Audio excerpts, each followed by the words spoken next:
देखिए समाई करे जे गइल कापी लेवे के पड़ल हमरा पियावा के नापी।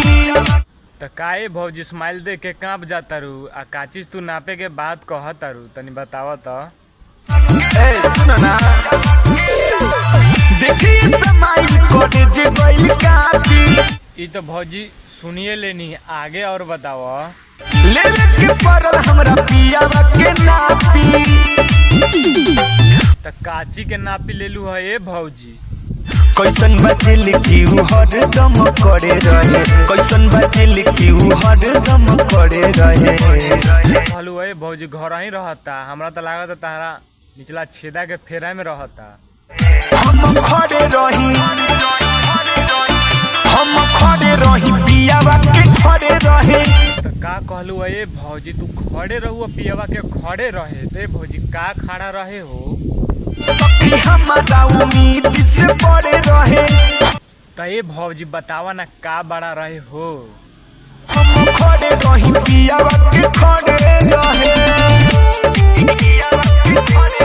तो अच्छा भौजी अब हमरा बुझाइला कि तू खड़े रहो तो पियावा के तरह का खड़ा रहे, निचला वाला लंड खड़ा रहे।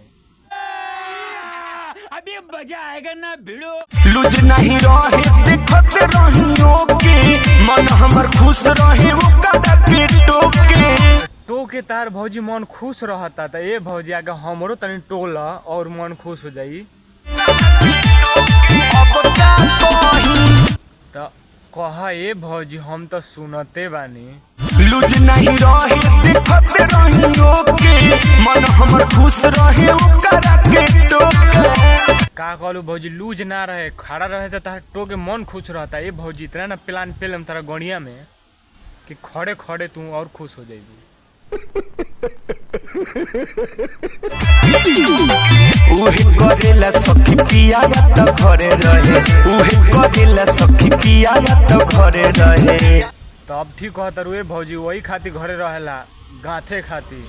हम खड़े रही अब का कहे रे, हम खड़े रही पियावा के खड़े रहे। भौजी खड़ा रहो तो पियावा के खड़ा रहे तो सीधा कह दे तू अपने पियावा से सीधा खड़े खड़े तारा पिछला छेदे में लाड़ घुसा के फाड़। सखी हमारा उम्मीद से पड़े रहे।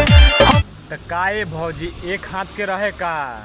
हेलो गाइज आप लोग कैसे हैं, मैं उम्मीद करता हूँ आप लोग सभी अच्छे होंगे। और दोस्तों ये मेरा वीडियो एक न्यू रोस्टिंग जो आपको हंसाता है और इंटरटेनमेंट के लिए बनाता हूँ मैं। भैया अगर वीडियो अच्छा लगे तो चैनल को सब्सक्राइब करें, लाइक करें, शेयर करें, कमेंट ज़रूर करें। बाय।